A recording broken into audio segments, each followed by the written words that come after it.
Ιών και ερετήσας αυτήν εις κατοικίαν συν, ότον Σολομώντα διδάξας οικοδομήσε οίκον τη σύ μεγαλειότητη,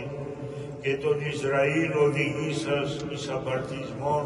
της σκηνής του μαρτυρίου,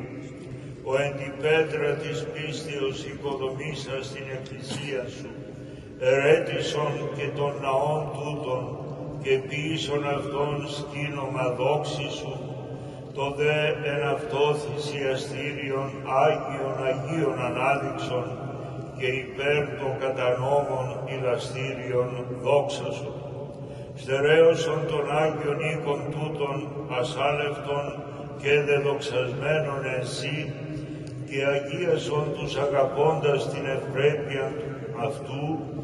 ή να κατακρίτως εστώτες ενώπιον της Αγίας δόξης σου, προσάγομεν σοι θυσίαν ενέσεως, εν καθαρό το μαρτυρίο της συνειδήσεως ημών.